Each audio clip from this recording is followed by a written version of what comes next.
Hello friends, welcome to Sameena classes. Friends, आज मैं आपके लिए लेकर आई हूँ जून 2019 का सॉल्व क्वेश्चन पेपर।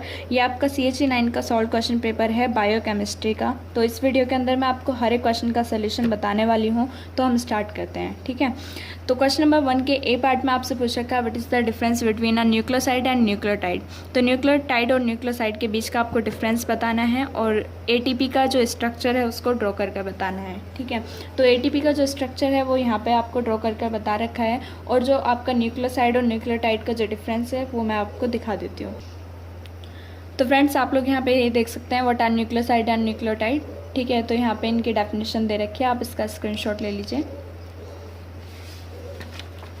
एंड हमारा नेक्स्ट क्वेश्चन है अब ये what is mean by catabolism and anabolism, draw a schematic diagram of complete metabolic breakdown of carbohydrate, ठीक है। तो जो कैटाबॉलिज्म होते हैं और एनाबॉलिज्म वो क्या होते हैं और आपका जो मेटाबॉलिक ब्रेकडाउन है कार्बोहाइड्रेट का उसका आपको डायग्राम बनाकर बताना है। तो अब इसका आंसर हम लोग देख लेते हैं कि कैटाबॉलिज्म क्या होते हैं और एनाबॉलिज्म क्या होते हैं। मेटाबॉलिज्म जो होते हैं उन्हें दो कैटेगरीज में बांटा जाता है, एक कैटाबॉलिज्म है और एक एनाबॉलिज्म है। कैटाबॉलिज्म जो होता है उसमें हमारा ऑर्गेनिक मैटर जो होता है वो ब्रेक डाउन होता है, example to harvest energy in cellular respiration.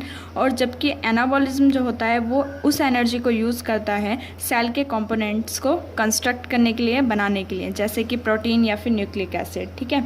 तो ये इसका डिफरेंस है एनाबॉलिज्म का और कैटाबॉलिज्म का, ठीक है, और इनकी डेफिनेशन भी। तो अब हम लोग देख लेते हैं जो कंप्लीट मेटाबॉलिक ब्रेकडाउन है कार्बोहाइड्रेट का उसको। तो फ्रेंड्स, ये है आपका इसका डायग्राम, ठीक है। आप लोग इसका स्क्रीनशॉट ले लीजिए, अदरवाइज़ ये आपकी जो CHE 9 की जो बुक है जो इग्नू की तरफ से प्रोवाइड की जाती है उसके अंदर आपको ये मिल जाएगा, ठीक है, चैप्टर 9 के अंदर। तो अब हम लोग अपना नेक्स्ट क्वेश्चन देख लेते हैं।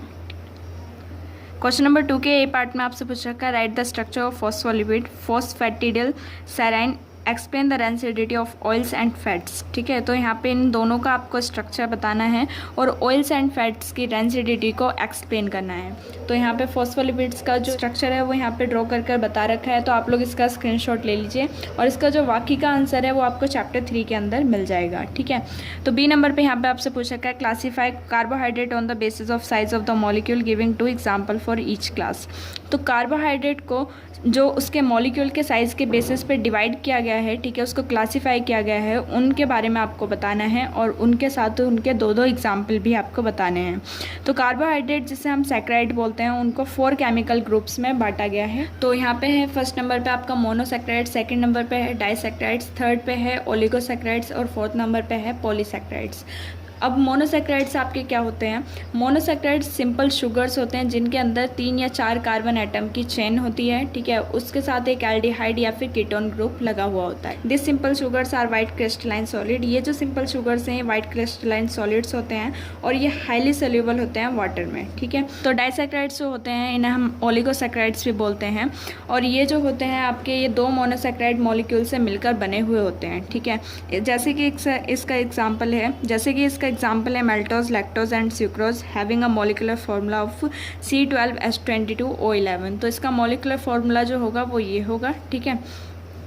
एंड फिर है आपका पॉलीसैकराइड्स। तो पॉलीसैकराइड्स जो होते हैं ये आपके बहुत सारे जो मोनोसैकराइड्स होते हैं उनसे मिलाकर बने हुए होते हैं और इनको हम ग्लाइकेंस के नाम से भी जानते हैं, ठीक है। तो ये हैं आपके पॉलीसैकराइड्स, डाइसैकराइड्स और मोनोसैकराइड्स। तो ये जो क्वेश्चन है ये वाला आपका काफ़ी ज़्यादा इंपॉर्टेंट क्वेश्चन है। इसमें आपसे डायरेक्ट भी पूछा जा सकता है व्हाट इज़ पॉलीसैकराइड्स। तो इनकी जो डेफिनेशन है इन्हें आप अच्छी तरीके से लर्न कर लीजिएगा और फ्रेंड्स इनका आप स्क्रीनशॉट साथ में ही लेते चलिए, ठीक है।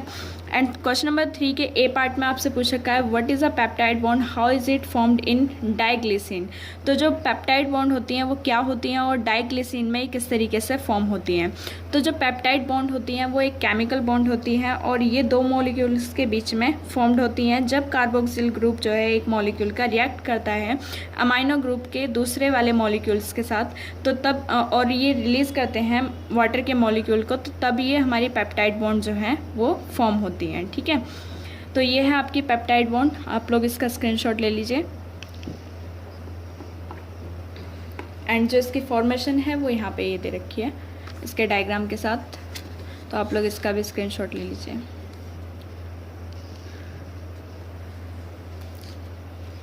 बी नंबर पे यहाँ पे दे रखा है describe the role of niacin और विटामिन ई इन ह्यूमंस। तो नाइसिन और विटामिन ई का ह्यूमंस में क्या रोल होता है ये आपको बताना है, ठीक है। इसका जो आंसर है वो आपको चैप्टर 7 के अंदर मिल जाएगा। तो यहाँ पे मैं इसका आंसर आपको दिखा देती हूँ। तो सबसे पहले हम लोग ये जान लेते हैं कि नाइसिन होता क्या है, ठीक है। नाइसिन जो है वो एक ऑर्गेनिक कंपाउंड है जिसका फॉर्मूला है आपका C6H5NO2, ठीक है। अगर इसकी डाइट में कमी आ जाए या फिर आपकी बॉडी में कमी आ जाए तो वो पैलिग्रा नाम की एक डिसीज़ का कारण बन सकती है, ठीक है। और जो क्या आपकी कैरेक्टराइज्ड होती है डायरिया के द्वारा या फिर डर्मेटाइटिस या फिर dementia, as well as necklace lesions on the lower neck, hyper pigmentation, thickening of the skin, inflammation of the mouth and tongue, ठीक है, डाइजेस्टिव डिस्टर्बेंसेस। तो इस तरीके की जो डिसीज़ हैं वो पनपने लगती हैं, ठीक है। तो इसका जो आंसर है वो यहाँ से लेके यहाँ तक है। आप लोग इसका स्क्रीनशॉट ले लीजिए और ये डायग्राम भी इसके साथ ही इंक्लूड है। तो फ्रेंड्स ये है आपका विटामिन ई और यहाँ पे ये दे रखा है, ठीक है। इसका आंसर यहाँ से देयर से लेके वेजिटेबल्स तक इसका आंसर है और ये जो डायग्राम है ये इसी के साथ है। एंड जैसा कि हम सब जानते हैं कि विटामिन ई की जो बहुत सारी फॉर्म्स होती हैं, विटामिन की भी बहुत सारी फॉर्म होती हैं और विटामिन ई की भी, और सबसे जो इसमें जो जानी मानी जो फॉर्म है वो है अल्फ़ा टोकोफेरोल। ये एक बायोलॉजिकली एक्टिव फॉर्म है विटामिन ई की। तो अगर इसकी डिफिशियंसी आ जाए तो वो इनफर्टिलिटी का कारण बन जाती है, ठीक है। तो यहाँ पे इसका आंसर दे रखा है पूरा, आप लोग इसका स्क्रीनशॉट ले लीजिए। अब है आपका नेक्स्ट क्वेश्चन। यहाँ पे क्वेश्चन नंबर 4 के ए पार्ट में आपसे पूछ रखा है ATP is considered as the energy currency of a cell, justify the statement, ठीक है। जो एटीपी होता है उसे energy currency of a cell माना जाता है। क्यों माना जाता है इसको आपको एक्सप्लेन करना है और इसका जो आंसर मिलेगा वो आपको चैप्टर 8 के पेज नंबर 98 पर मिल जाएगा और मैं यहाँ पर आपको इसका आंसर शो कर देती हूँ। तो फ्रेंड्स यहाँ पे ये दे रखा है ATP is consider the energy currency of a cell, justify the statement. Directly question आया हुआ है ये आपकी बुक से, ठीक है। तो आप लोग इसका स्क्रीनशॉट ले लीजिए। ये काफ़ी ज़्यादा इंपॉर्टेंट क्वेश्चन है, आप इसे अच्छी तरीके से पढ़ लीजिएगा ज़रूर, ठीक है। अब है आपका नेक्स्ट क्वेश्चन यहाँ पे right the general mechanism of an enzyme catalysed reaction. Enzyme catalysed reaction का जो जनरल मैकेनिज्म है उसके बारे में आपको लिखना है और इसका जो आंसर मिलेगा वो आपको चैप्टर 6 के अंदर मिल जाएगा, ठीक है। एंड क्वेश्चन नंबर 5 पे आपसे पूछ रखा है डिफ्रेंशिएट बिटवीन द फॉलोइंग। तो इनके बीच का आपको डिफरेंस बताना है सेल्यूलर एंड ह्यूमरल इम्यूनिटी के बारे में, ठीक है। तो इनका डिफरेंस आपको बताना है और इसका आंसर आपको चैप्टर 16 के अंदर मिल जाएगा। तो आप लोग यहाँ पे ये देख सकते हैं सेल्यूलर इम्यूनिटी वाले जो डेफिनेशन है वो यहाँ पे दे रखी है, ठीक है। आप लोग इसका स्क्रीनशॉट ले लीजिए। ये जो आपका टॉपिक है सेल्यूलर इम्यूनिटी और आपका जो ह्यूमरल इम्यूनिटी वाला टॉपिक है, ये दोनों ही बहुत ज़्यादा इंपॉर्टेंट टॉपिक्स हैं, ठीक है। ये कई बार रिपीट हुए वाले टॉपिक्स हैं। 2017 में भी इससे क्वेश्चन आया था और डायरेक्ट क्वेश्चन आता है डिफरेंस बिटवीन, या फिर आप इनको डिफाइन कीजिए या फिर आप इनका शॉर्ट नोट लिखिए, ठीक है। इस तरीके से आपसे ये क्वेश्चन पूछा जाता है सेल्यूलर इम्यूनिटी और ह्यूमरल इम्यूनिटी से। तो आपको इन टॉपिक्स को अच्छी तरीके से क्लियर करना है, ठीक है। 2017, 18, 19 का चाहें तो आप क्वेश्चन पेपर निकाल कर देख सकते हैं, उसके अंदर इन तीनों ही सालों में ये क्वेश्चन जरूर रिपीट हुआ है, ठीक है। तो अब हम लोग देख लेते हैं अपना नेक्स्ट क्वेश्चन। अब यहाँ पे आपसे पूछा है एंटीजन और हैप्टेन के बीच का डिफरेंस, ठीक है। एंटीजन क्या होते हैं और हैप्टेन क्या होते हैं, तो आप लोग इसका स्क्रीनशॉट ले लीजिए। ये एंटीजन के बारे में दे रखा है और यहाँ पे है अब आपका हैप्टेन के बारे में, ठीक है। तो हैप्टेन जो होता है वो एक स्पेसिफिक नॉन प्रोटीन सब्सटेंस होता है जो क्या एक एंटीजन की तरह वर्क करता है जब ये टिश्यू प्रोटीन या फिर पॉलीसैकेराइड्स के साथ कंबाइन हो जाता है, ठीक है। तो ये होते हैं हमारे हैप्टेन। तो अब है हमारा नेक्स्ट क्वेश्चन सी नंबर पे आपसे पूछा गया डीनेचुरेशन और रीनेचुरेशन ऑफ डीएनए, इन दोनों के बीच का डिफरेंस। तो इसका आंसर आपको चैप्टर 4 के अंदर मिल जाएगा, ठीक है। और ये वाला जो क्वेश्चन है ये भी आपका 2017 में रिपीट हुआ था और 16 में भी। तो इसको आप अच्छे तरीके से लर्न कर लीजिएगा क्योंकि रिपीटेबल क्वेश्चन ज़्यादा रिपीट होते हैं आपके इग्नू के एग्जाम में, ठीक है। एंड क्वेश्चन नंबर 6 के पार्ट में आपसे पूछा गया what is the genetic code, right the initiation and termination codons, ठीक है। तो ये वाला जो जेनेटिक कोड वाला जो आंसर है ये भी आपका 2017 में और 15 में आया था, ये जेनेटिक कोड वाला जो आंसर है, ठीक है। तो ये भी आपका काफ़ी ज़्यादा इंपॉर्टेंट है, इस पर भी आप टिक कर लीजिएगा। एंड ये है आपका, इसका जो आंसर है वो आपको चैप्टर 14 के अंदर मिल जाएगा। मैं इसे यहाँ पे आपको दिखा देती हूँ।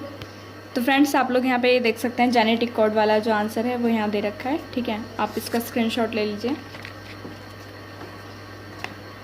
एंड ये क्वेश्चन है आपका यहाँ तक, ठीक है, टेबल तक। ये टेबल भी आपका काफ़ी ज़्यादा इम्पोर्टेंट है, इसे आप ज़रूर पढ़ लीजिएगा एक बार, ठीक है। तो अब हम लोग देख लेते हैं अपना नेक्स्ट क्वेश्चन। बी नंबर पे आपसे पूछा क्या, एक्सप्लेन द लैग कोऑपरेंट, ठीक है। तो इसका आंसर आपको चैप्टर 14 के अंदर मिल जाएगा। फ्रेंड्स एक बात मैं बताना चाहती हूँ, ये जो लैग कोऑपरेंट वाला genetic code, denaturation and renaturation of DNA, ठीक है, और सेल्युलर इम्यूनिटी और ह्यूमरल इम्यूनिटी वाला, ये जो टॉपिक्स हैं ये बार बार रिपीट होते हैं। इन 4-5 टॉपिक्स को आप बिल्कुल अच्छी तरीके से क्लियर कर लीजिएगा। ये जो क्वेश्चंस हैं आपके, इन्हें अलग अलग तरीके से पूछा जाता है, लेकिन आपका टॉपिक वही रहता है। तो आप अगर आपका ये टॉपिक क्लियर होगा तो आप इस वाले क्वेश्चन को किसी भी तरीके से अटैम्प्ट कर पाएंगे, ठीक है। तो आप लोग इन क्वेश्चंस को अच्छी तरीके से पढ़ लीजिएगा। तो क्वेश्चन नंबर 7 के पार्ट में आपसे पूछा क्या, what are the fatty acid, how are this synthesised in a cell. तो फैटी एसिड्स होते क्या हैं और सेल के अंदर ये किस तरीके से सिंथेसाइज्ड होते हैं, उसके बारे में आपको बताना है, और इसका आंसर आपको चैप्टर 3 के अंदर मिल जाएगा। क्वेश्चन नंबर बी पर आपसे पूछा क्या, describe the light reaction of photosynthesis. तो इसका आंसर आपको चैप्टर 12 के अंदर मिल जाएगा, और इसका आंसर मैं आपको यहाँ पे दिखा देती हूँ पेज नंबर 137 पर। आप लोग देख सकते हैं लाइट रिएक्शन ऑफ फोटोसिंथेसिस, ये है आपका क्वेश्चन नंबर 7 के बी का आंसर। यहाँ से आप इसका स्क्रीनशॉट ले लीजिए। तो फ्रेंड्स ये है इस वाले क्वेश्चन का पूरा आंसर, और आप इसका स्क्रीनशॉट ले सकते हैं। इसमें ये जो टॉपिक है आपका role of photo system first and role of photo system second, ये दोनों ही टॉपिक आपके काफ़ी ज़्यादा इंपॉर्टेंट हैं। आप इसका स्क्रीनशॉट ले लीजिए, और इधर भी आप देख सकते हैं इस वाले आंसर को। तो फ्रेंड्स अगर आप इसी तरीके की वीडियोस देखना चाहते हैं तो आप इस चैनल को सब्सक्राइब कर लीजिएगा। साइड में एक बेल आइकन होगी, उसको प्रेस कर दीजिएगा, ताकि आपको इसी तरीके की वीडियोस के नोटिफिकेशन बिल्कुल करेक्ट टाइम पर मिलते रहें, और आप अपने एग्ज़ाम की प्रिपरेशन बिल्कुल अच्छे तरीके से कर पाएँ। और फ्रेंड्स मुझे कमेंट करके ज़रूर बताइएगा कि आपको नेक्स्ट किस ईयर का सॉल्व क्वेश्चन पेपर चाहिए CHE 9 का। तो मैं जल्द से जल्द उस वीडियो को प्रिपेयर करने की कोशिश करूँगी। और फ्रेंड्स आप लोगों से एक रिक्वेस्ट है कि अगर ये वीडियो आपको पसंद आए तो इसे लाइक कर दीजिएगा, और अपने दोस्तों के साथ इसे ज़रूर शेयर कर दीजिएगा, ताकि और भी स्टूडेंट की हेल्प हो सके, क्योंकि प्रीवियस ईयर के क्वेश्चन पेपर आपके लिए काफ़ी ज़्यादा इंपॉर्टेंट होते हैं आपके एग्ज़ाम के प्रिपरेशन के लिए। Thank you for watching this video.